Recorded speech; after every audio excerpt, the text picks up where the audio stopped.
Welcome, Mizzou fans and hoopheads alike. This is Matt Watkins, and we're going to be previewing each player in Mizzou's 2024-25 roster in the lead up to the season. In today's episode, we're going to be discussing T.O. Barrett. Barrett is one of 3 returning players off the 2024 recruiting class that rated top 5 nationally. He saw a relatively small number of minutes last year, but he found himself in a few high-leverage situations. He played a vital role in Mizzou's win in Gainesville, which aged quite well as the Gators went on to win the national championship. But Barrett, coming into this season, is going to be looking for a similar sophomore jump that a lot of prior Dennis Gates players have had. We began to see it with a little bit with Trent Pierce last year, and we saw it quite a bit with Anthony Robinson, who made the transition from a role player to a very, very good starting player in the SEC. So the question is, can Barrett make that jump? And that's what we're going to be talking a little bit about today.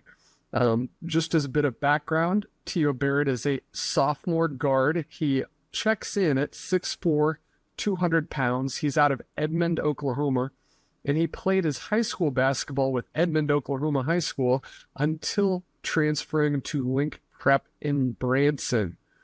When we look at his stats from last year, there's not a whole lot to take away from that. Again, he was pretty close to the bottom of the rotation. There was a lot of guards in front of him on the roster, senior guards no less.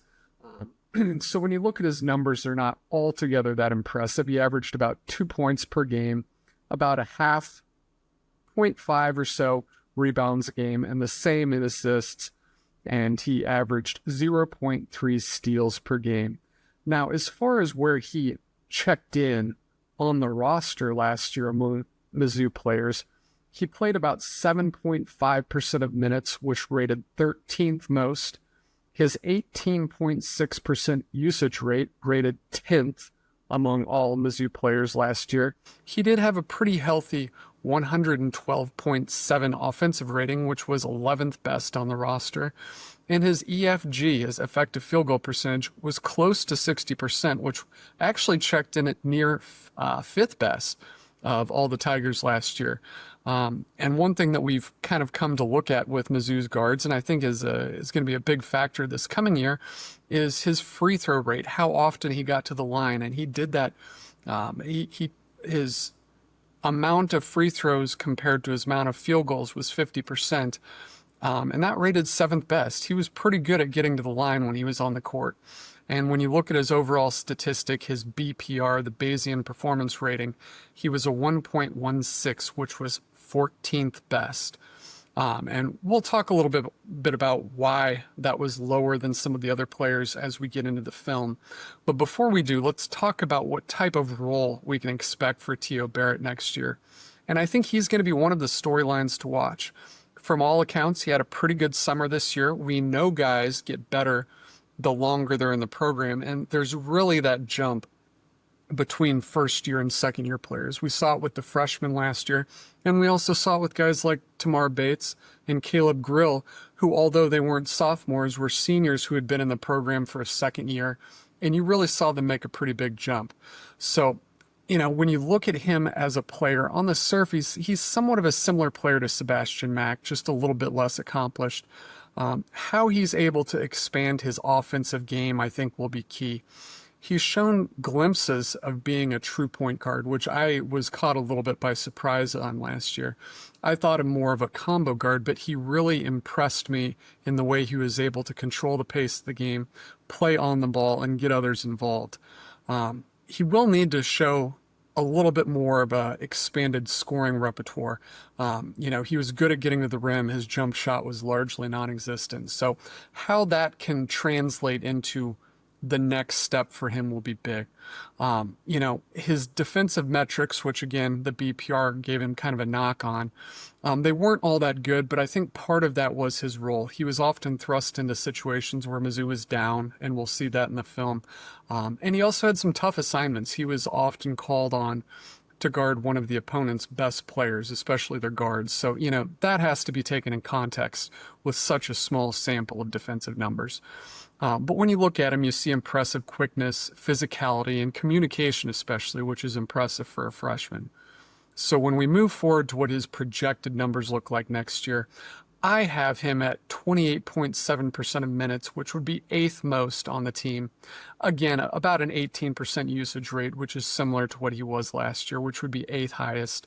And I think, if things go relatively well, you could see him averaging 4 or 5 points a game, which again will be right in the middle of the roster. So with that being said, let's take a look at some of his film and see what he was doing a year ago that gives us some hope for a breakout and maybe some questions that he's going to need to answer going forward. So first, we're going to look at some film here that I really think does a good job of showing what I was saying earlier about him having a good feel for the game and being a pretty solid passer, more of a true point guard than I and perhaps others anticipated. He did have a 21.4 assist rate a year ago, which is solid, but his turnovers were kind of high, which almost the same percentage, 21.1. You'd like to see that number go down. He was solid looking up the floor in transition, as we just saw on the prior clip. He had a good knack for hitting open players for jump shots, which we'll see in the next few clips here. One of the key characteristics, especially in an offense as open as Mizzou is being able to find the right guy at the right time, deliver the ball on time, on point, and I think he really did a pretty good job of that.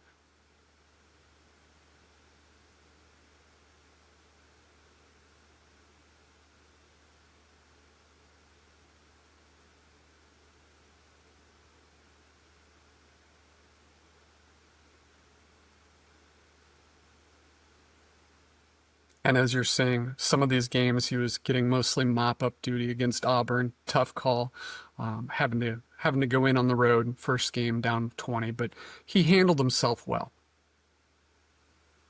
And one of the things that really impressed me about T.O. Barrett was his physicality and his speed at being able to get paint touches. That's a big thing in Missouri's offense, being able to get 2 feet in the paint, which we're going to see him do here.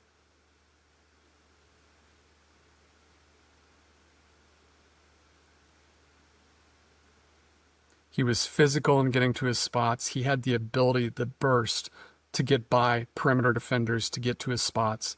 And when he got there, he made savvy reads. These are not easy interior passes. These are things that you see from higher level, or I should say older guards, juniors, seniors, guys who have been around the game for a while, being able to make those quick reads and deliver the ball well.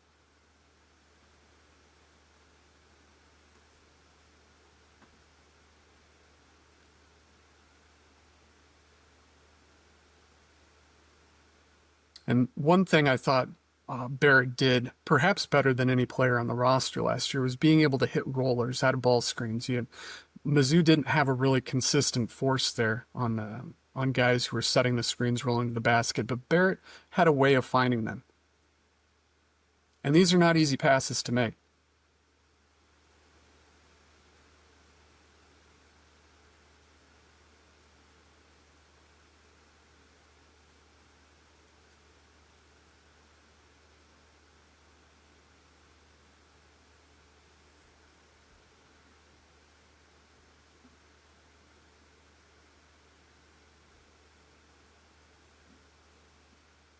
And this was probably Barrett's biggest game, or at least biggest moment, where he was involved quite a bit in the win in Gainesville. That was a foul that he got on a nice read to Josh on the roller, and this was probably his play of the year if we had to pick one.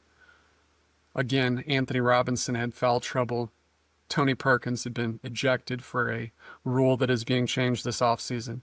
And you really see him make these reads. These are great passes.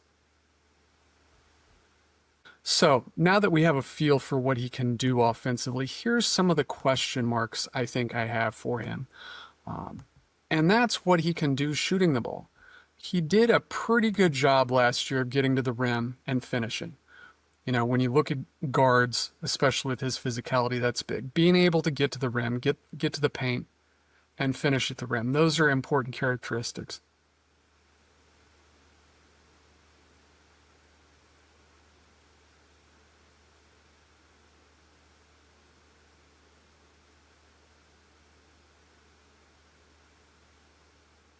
Really nice reverse layup there to avoid contact.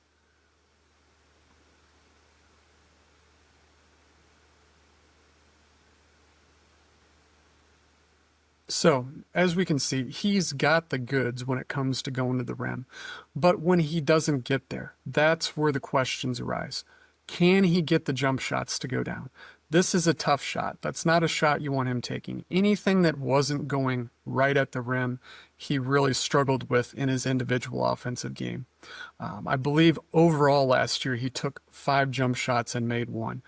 To play at this level, you've really got to have that ability to at least make the defense respect you, to be able to have all these other aspects of your game come into play, whether it's driving to the rim, whether it's hitting rollers in ball screens, hitting spot-up jump shooters. You've got to make players respect you when it comes to shooting, and I think that's where his next step is going to come.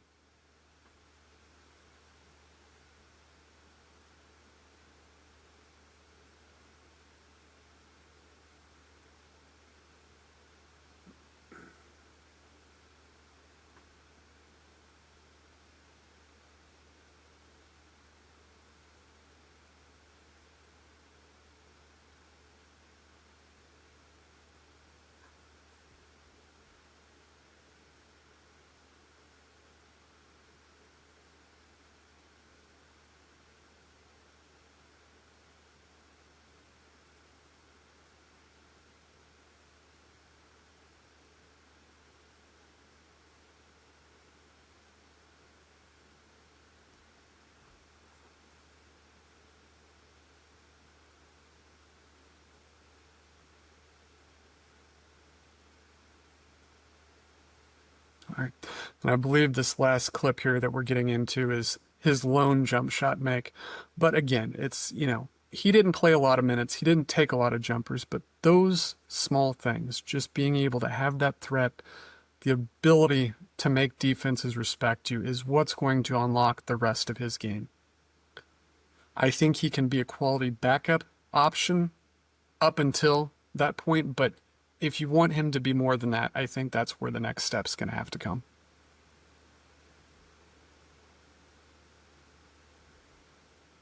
Then finally, let's look at some of his defense.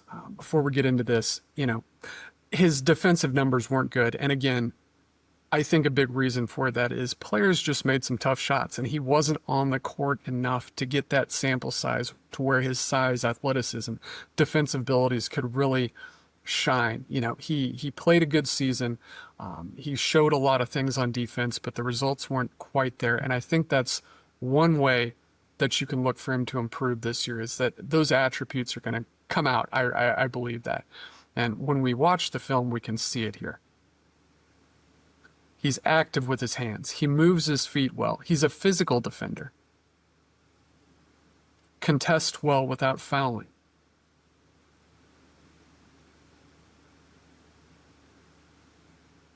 This is one of his better defensive sequences. It's really impressive watching him against an upperclassman guard and being able to stay in front. If he bites in the shot fake, gets back, makes the block. I mean, he's an impressive defender on tape, even if the numbers don't suggest it. And I think they will with a larger sample.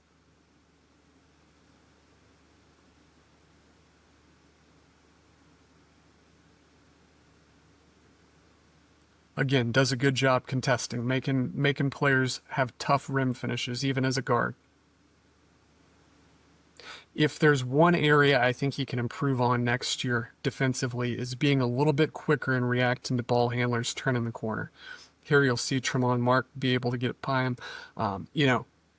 He's a freshman. It's a freshman thing. It's a learning process, but to be able to slide over just a little bit quicker, I think, will enable him to be more than a good defender and become more of a great defender.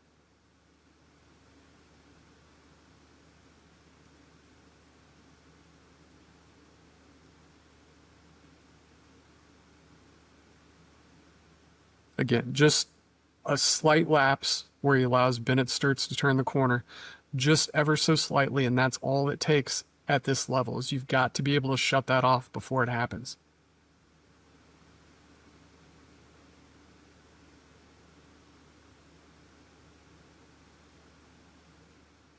And I don't mean to show you the results of the Drake game. I'm sure that's probably not what you want to see in the lead up to the season, but his reps were limited, so we had to do what we had to do. But this is a good example of him playing good defense and just a good player making a play.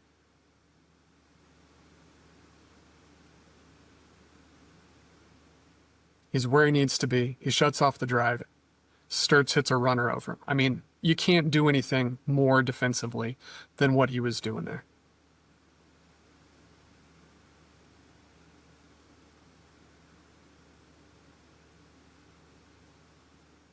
And here's a few of his turnovers that he created, which I was impressed with, and particularly this play. I'm going to stop it here.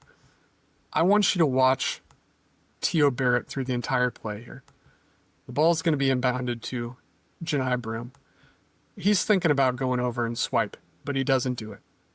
Marks his man, but he's got his eyes on him. He is watching Broom because he knows Broom wants to turn baseline, and he's going to wait. And when he does, right there, eyes on him, comes over and makes the swipe. That's a really high-level defensive play, especially from a freshman.